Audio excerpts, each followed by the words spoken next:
Hello, my name is Arlene. I am so excited to be able to share a book with you this afternoon. Today I'm going to read The Chinese Emperor's New Clothes. It's written by Ying, Chang, Compestine, who grew up in China, and it's been illustrated by David Roberts. Let's begin. The Chinese Emperor's New Clothes.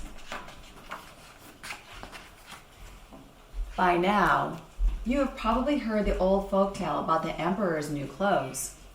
In that story, two sly tailors fool a vain emperor into believing he is wearing magical clothes, but in fact, he is parading through town buck naked.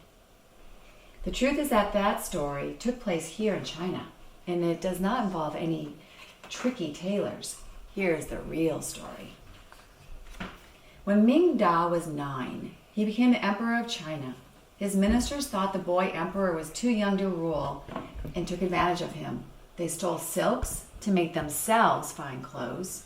They stole rice from the emperor's warehouses and sold it to dishonest merchants.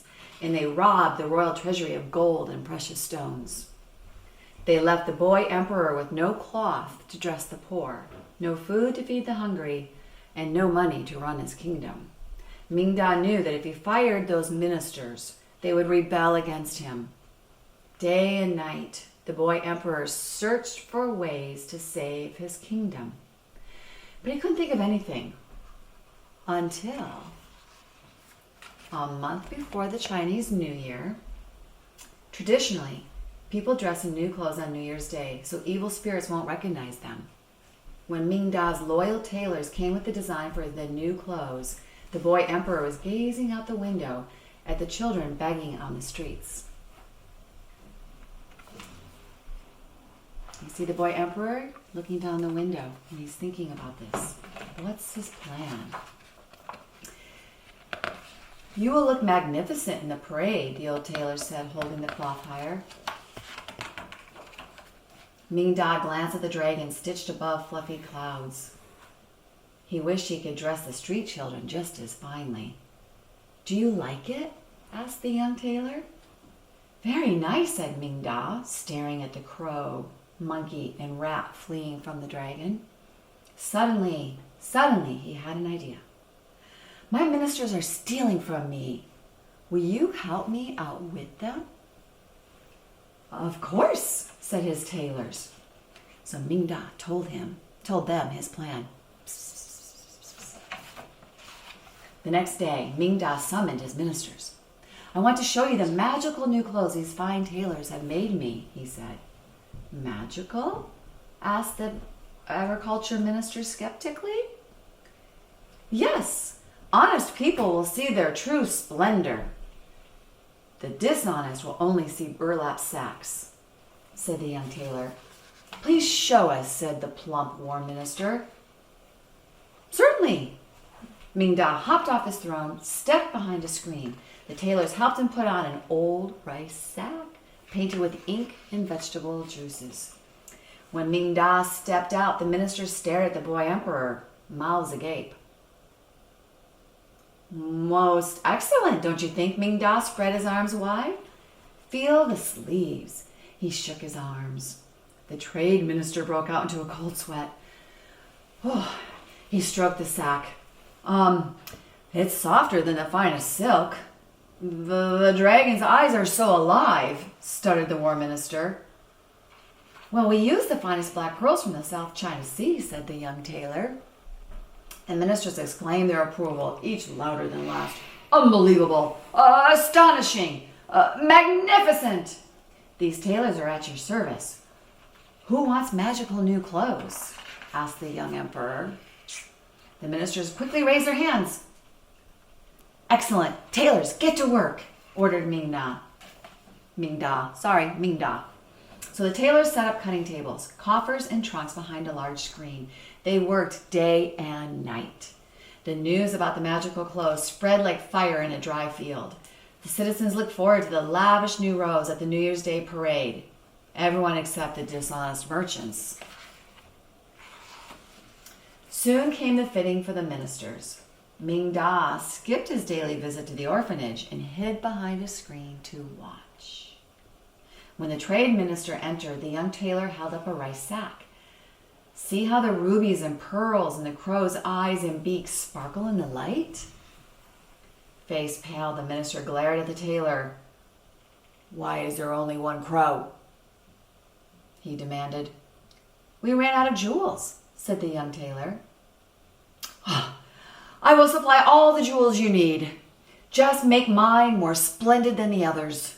He stormed out without trying on his new clothes. When the war minister entered, the young tailor held up a rice sack. Don't you love the extravagant details of the clever monkey? The minister squinted his eyes at the drawing of a sly monkey stealing gold. It is unbelievable. Let me try it on. The tailors helped him into his robe and tightly wrapped a straw rope around his chubby waist. How does it fit? Asked the young tailor. Can you make it bigger? The minister gasped for air and waved his arms about. Yes, but we ran out of silk, said the young tailor. Fine, I will pay with the purest gold. Just make mine more splendid than the others, he ordered to the young tailor. When the agriculture minister entered, the old tailor was busily trimming the bottom of a rice sack with scissors. The minister looked at it from all angles. Bead of sweat rolled down his face. See how the rat's shiny eyes look alive? Yes, it's astonishing. The minister stared at the drawing of a long whiskered rat stealing rice. The tailors helped the minister into his robe. How does it fit? Asked the young tailor. The minister looked down at his bare legs. Can you make it any longer? He rubbed his knees.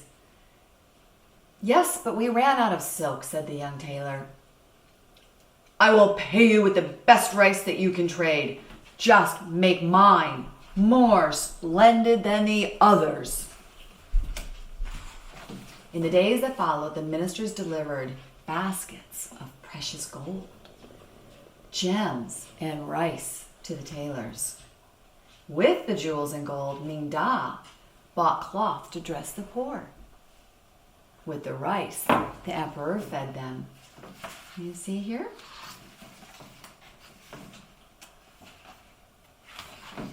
Soon came the morning of the New Year's Day parade. When Ming Da entered the hall in his new clothes, the ministers were loudly praising one another. Unbelievable, exclaimed the trade minister. Astonishing, said the war minister. Magnificent, shouted the agriculture minister. You all look splendid. Let the parade begin, declared the boy emperor. Lion dancers led the way. Firecrackers popped and exploded. Martial artists punched and kicked, and acrobats jumped and tumbled.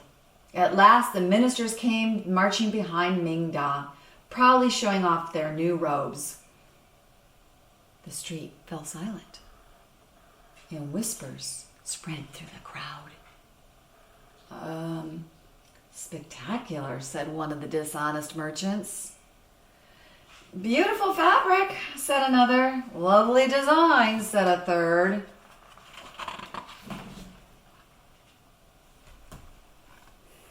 And there they are in the parade with Ming Da in front and the three ministers in their rice sacks. Can you not see? They're wearing rice sacks, shrieked a boy. The crowd roared with laughter. Ming Da smiled as the children sang and pointed, itchy sacks, itchy sacks. You are wearing rice sacks, exclaimed the war minister to the other two. So are you, cried the trade minister. We have been tricked, shouted the agriculture minister. And with that, the ministers fled China. Ming Da replaced those dishonest ministers with honest counselors and ruled for many years. His people were happy, well fed, and very well dressed. Now that's the real story. The emperor marched through the town to save his country. I don't know how people ended up with that old folk tale about two sly tailors fooling a vain emperor. This is the real story. The end. And now if I can take a few moments and share with you a note from the author, Ying, Chang, Compestine. She shares this note with us about the inspiration for her story. And here's how it goes. In ancient China, the emperor often appointed his favorite son to succeed him to the throne, regardless of age. When Pu Yi, the last emperor of China, came to power in 1908, so a little over 100 years ago, he was less than 3 years old. The Chinese use a lunar calendar based on the phases of the moon. Chinese New Year usually occurs between mid-January and early February. The most important part of the celebration is a parade, which is often led by officials, followed by dancing dragons, firecrackers, aerobic performances, and lion dancers. According to Chinese tradition, on New Year's Day, it is important that everyone dresses in new clothes. That way they can have a fresh start and evil spirits won't recognize them. I grew up during the Chinese Cultural Revolution. Like the street children in this story, we too were deprived of food and clothes along with many other things. For example, Western fairy tales, folk tales, and novels were banned and burned. But that didn't stop my family and me from reading. No. My brothers and I read every work of literature that came into our hands, and my parents read banned medical journals. Whenever I was lucky enough to get my hands on one of the forbidden books, I had to read it in a hurry, late at night, so I could pass it on to friends who were anxiously awaiting their turn. If caught, we could face public humiliation and even risk having our families sent away. Despite the danger, the hunger for literature was so intense that we were willing to risk it. Like the boy emperor, I always searched for ways to outsmart the officials. I would hide the banned books between newspapers or wrap them in lotus leaves. My most daring trick was disguising the book with the jacket of a government propaganda book. Due to the lack of books and other entertainment, my friends and I would pass the time by reciting stories from the illegal books we had read. On my 8th Chinese New Year's Eve, a friend lent me a dog-eared translation of the forbidden The Emperor's New Clothes by Hans Christian Andersen. I stayed up all night reading it over and over and over. I traced my fingers over the beautiful illustrations. I laughed out loud at the naked emperor marching through town.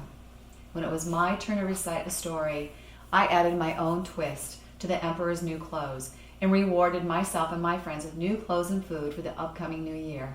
That experience eventually led to this retelling. And there she is. There is a picture of her as a young girl in China during the Cultural Revolution. Thank you very much. It's been a pleasure to spend time with you. I hope you enjoyed this story.